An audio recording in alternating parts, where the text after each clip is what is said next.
Seja bem-vindo, seja bem-vinda a mais um vídeo aqui do nosso canal no YouTube. E hoje eu vou falar com você sobre os cuidados obrigatórios que você, como empresário profissional da área trabalhista, precisa ter na hora de aplicar uma justa causa que não vai ter reversão. Se você é empresário profissional da área trabalhista e tá chegando aqui agora, eu te indico que já se inscreva no canal, ative as notificações para você não ter mais problemas na sua área trabalhista. Inclusive, já deixa aqui o seu curtir para nós conseguirmos ajudar outros empresários e profissionais da área trabalhista também a receber esse conteúdo. Mas vamos lá! A primeira coisa que você precisa saber para aplicar uma justa causa irreversível é entender o que é essa justa causa. Então, dentro da nossa área trabalhista, nós temos um princípio que é extremamente importante, que é o princípio da continuidade do contrato de trabalho. O que é esse princípio? Todo contrato que nós fazemos com o empregado, carteira assinada, ele precisa continuar. As ações que vão acontecer desse contrato serão sempre para esse contrato ele continuar por um prazo indeterminado. Quando nós falamos em finalizar um contrato por justa causa, a forma de finalizar esse contrato por justa causa é a forma mais grave que nós temos de finalização de contrato, daquele contrato que deveria ter continuidade. Por isso, quando nós vamos aplicar a justa causa, nós temos que ter dois pontos muito importantes. Primeiro, a quebra clara de confiança entre empregado e empresa. E a segunda é ficar claríssimo que não dá mais para continuar aquele contrato de trabalho. Por isso que esse contrato, ele vai terminar e ele vai terminar por um justo motivo, porque a confiança entre empregado e empregador foi finalizada. Depois que você entende o que é essa justa causa, esse término do contrato de trabalho por justa causa, você precisa, primeiro de tudo, para a gente chegar a essa justa causa, a conduta do colaborador, ela precisa estar descrita, ela precisa estar definida em lei, ela precisa estar definida em convenção coletiva do trabalho, se for o caso. E aqui eu trouxe algumas condutas que nós conseguimos chegar e aplicar essa justa causa. A primeira conduta é o ato de improbidade.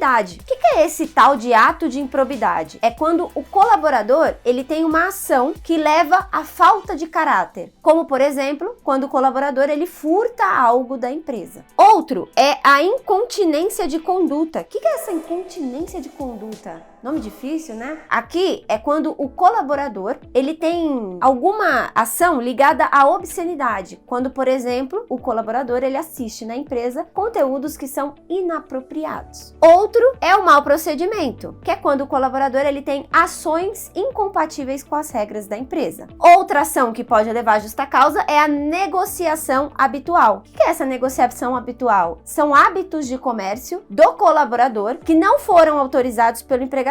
Só que esses atos de comércio, eles precisam ser habituais, ou seja, não é uma vez que ele fez que vai chegar à justa causa. Precisa ter uma habitualidade. Ele precisa fazer com certa frequência dentro da empresa. Outra ação, condenação criminal. Aqui nesse caso, nós só conseguimos chegar à justa causa quando essa condenação criminal, ela tem trânsito em julgado. O que é trânsito em julgado? Não cabe mais recurso, ou seja, o colaborador, ele realmente é culpado daquela conduta que ele está sendo processado na área criminal. Outro, desídia. O que é desídia? Desídia é um conjunto de atos faltosos do colaborador, como preguiça, desleixo. Você vê que o colaborador, ele não tem vontade, ele age de qualquer forma no ambiente de trabalho. Outro, embriaguez. Aqui na embriaguez é muito importante a gente pensar em alguns pontos. Primeiro, o que é a embriaguez? A embriaguez, nós podemos levar a parte alcoólica e a parte de drogas. E aqui é quando o colaborador, ele perde a plenitude dos sentidos. Então é algo que o colaborador, ele sai de si, ele não responde mais por ele mesmo. Essa embriaguez, ela pode ser fora ou ela pode ser dentro do trabalho. A embriaguez, quando o colaborador, ele é um alcoólatra ou ele é doente, ela não chega à justa causa. O colaborador, ele terá que fazer um tratamento. Quando nós temos um outro ponto importante, que é o caso de ter ingestão de bebida alcoólica, por exemplo, então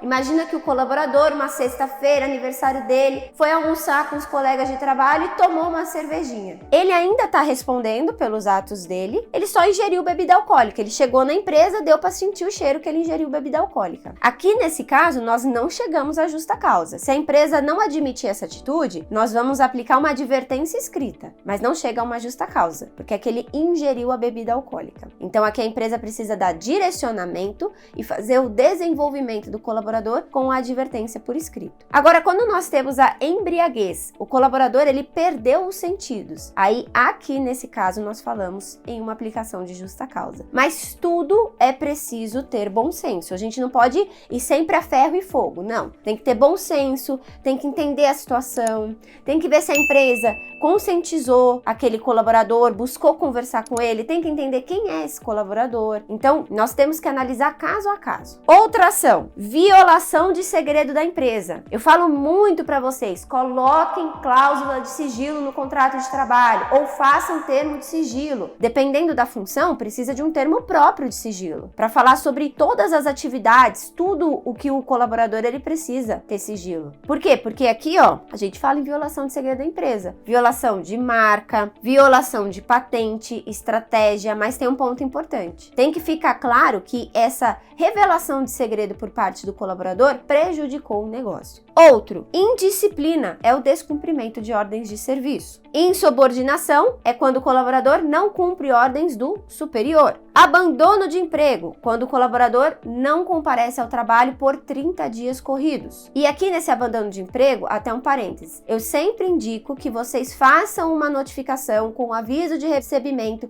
pedindo para o colaborador retornar ao trabalho. Ato lesivo à honra é atitude que fere a honra do superior ou da empresa. Ofensa física, quando tem agressão com o colaborador e outra pessoa. Prática constante de jogo de azar. O colaborador pratica aqui, ó, habitualmente jogos de azar. Então não é uma vez que você pegou que vai chegar à justa causa. Tem que ter a habitualidade. Perda da habilitação é quando o empregado possui uma função que para ser exercida ele precisa da CNH. A não observância de normas é quando o colaborador não observa as normas de segurança e saúde no trabalho da empresa e não usa o equipamento de proteção individual. Declaração falsa de vale transporte, entrega de atestado médico falso, dentre outras ações que nós podemos chegar a essa justa causa. Aqui, algo que é muito importante, a empresa ter regras claras dentro do ambiente de trabalho, ter um contrato de trabalho bem escrito, porque quanto maior for a transparência da empresa com o colaborador, melhor fica caso você precisa chegar nessa dispensa por justa causa. Depois que você entende quais são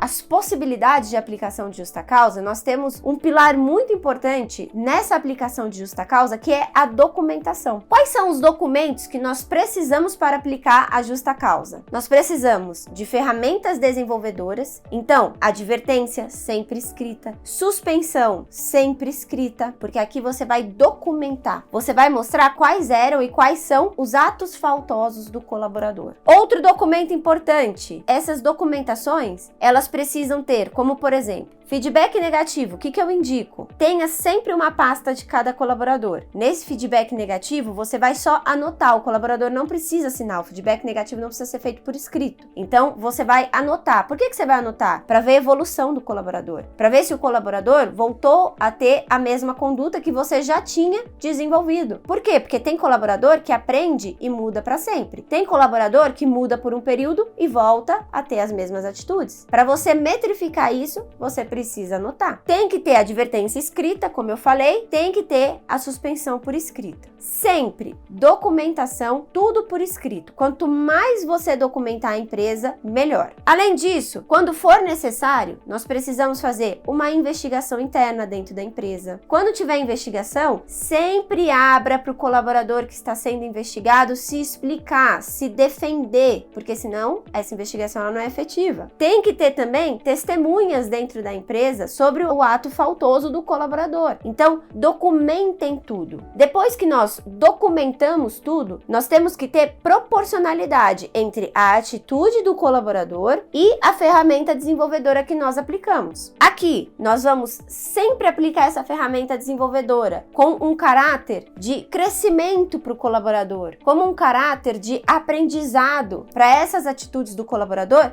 não voltarem a acontecer. Tem que também ter igualdade entre todos os colaboradores. Então, todos precisam ser tratados da mesma forma. Não adianta o João você tratar de uma forma e o Carlos você tratar de outra. O João você trata com mais cuidado porque você gosta dele. O Carlos você não vai muito com a cara dele, então ele tem mais advertência. Entre a mesma atitude entre o João e o Carlos, tem que ter a mesma ferramenta desenvolvedora. A empresa tem que ser proporcional. Isso tanto para fins de efetividade da ferramenta que você está usando, quanto para a questão de ambiente de trabalho, de clima organizacional. Outro, não pode punir o colaborador 2 vezes pelo mesmo ato. A ferramenta, ela precisa ser aplicada de forma imediata. Aconteceu, tomou ciência, aplica. Chama o colaborador para conversar e aplica a ferramenta desenvolvedora. Faça sempre os 3 As. Primeiro, avalia o colaborador. Depois, aprimora, e aqui você aplica a ferramenta desenvolvedora e usa uma técnica de comunicação. Faz um plano de ação para a atitude do colaborador não voltar a acontecer. Depois disso, conforme você vê a melhora do colaborador, você anima, você elogia esse empregado. E também, para a gente conseguir nessa proporcionalidade chegar na justa causa, nós precisamos deixar clara a quebra de confiança. Então agora que você já sabe o que é uma justa causa, quais são algumas das condutas que levam à justa causa, documentações que você precisa ter, um ponto muito importante que é a proporcionalidade entre a atitude do colaborador e a ferramenta que você vai utilizar, você precisa ver qual que é a forma mais adequada de você aplicar essa justa causa. Por mais que você esteja magoado com o colaborador, por mais que você esteja com raiva, termine bem esse contrato de trabalho.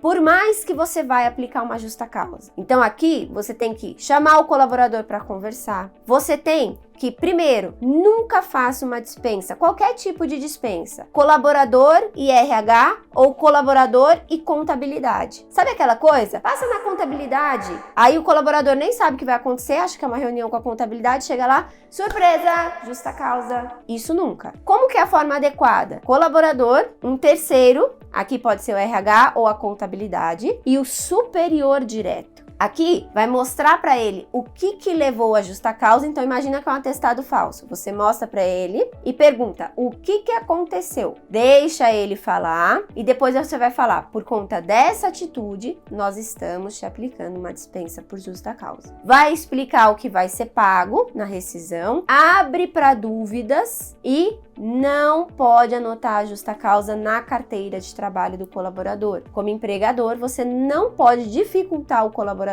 a aprender com essa justa causa e ter um novo emprego. Então, o que eu queria passar para você hoje era isso. Tomem muito cuidado, sigam esses cuidados obrigatórios para aplicar a justa causa de vocês. Não saiam aplicando a justa causa de qualquer forma, porque, como eu falei, a justa causa é uma das formas mais sérias de se terminar um contrato de trabalho. E por isso você precisa deixar claro que teve a quebra de confiança e que não dá mais para continuar o contrato de trabalho com esse colaborador. E é isso. Se você ficou com alguma dúvida, mande aqui nos comentários desse vídeo. Aproveita também para sugerir temas para os nossos próximos vídeos. Quem quiser se aprofundar mais, aprender a contratar com menos custos, sem correr risco de ter processo trabalhista, clica aqui embaixo no link do curso A Influência Trabalhista. E eu encontro você no nosso próximo vídeo.